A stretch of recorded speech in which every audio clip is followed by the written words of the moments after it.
perduto entre boscos y jardinos, tres gatis de pelo fino facían mau, mau, barra miau. Un bulldog vigilatore feto bup, bup tanto forte che perforando una porta fucen les gatis de pore.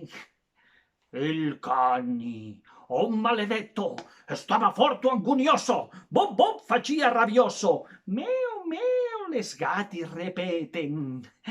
Entre le cani le gati feciavan gran saragati. Intanto la figlia bella del conte d'aquel castello cantava a voce di cielo il io te la Cinderella. Ma che noite, che delizia! Luciendo la luna velina reflexava la bambina facendola incantadora. Al giardino il suo amanti dedicava un triste canti alla bella che l'adora e la chitarra sciafata entonava la traviata voce di regadora. La...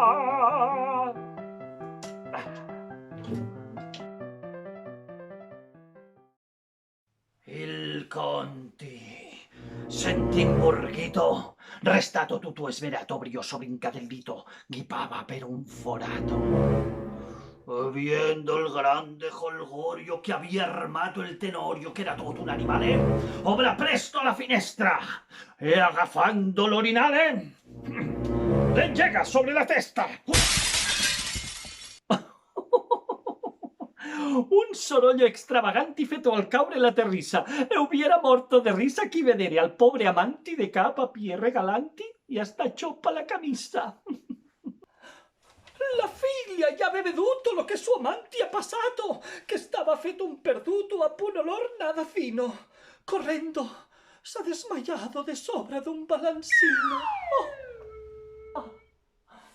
L'amanti, feto un salvaggio, vengativo, pren coraggio, vol pugiare pel balcone, dimutava il corazone, rifugiva la sarata, lo fegava la corbata, non tremanca il cinturone, ma viendo la sua amante che stava feta un farsello, vol robarla del castello, ma non troppa la sortita.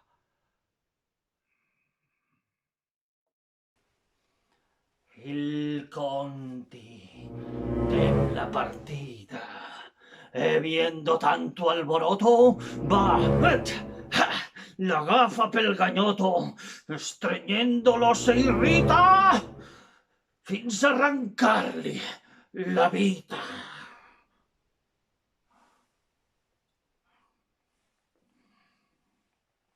Vedendo che feto un gnapo, a una aguglia de capo clavada al cuore si mata, cayendo pobre signore come una rata offegata de capo nel surtidore. La figlia torna al sentito e al veder morto il suo amanti a galet meusa al fumanti.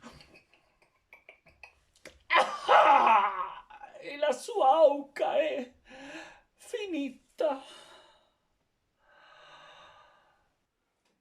Resta il castello perduto. Ja non s'ascolta cap canti, né la voce dell'amanti nominatosi sevuto. Tan solo l'eco lontano porta il tuf d'algun gitano a Bumburgos de pota e va recto al corazone la profunda e cruel canzone del roncar d'una granotta.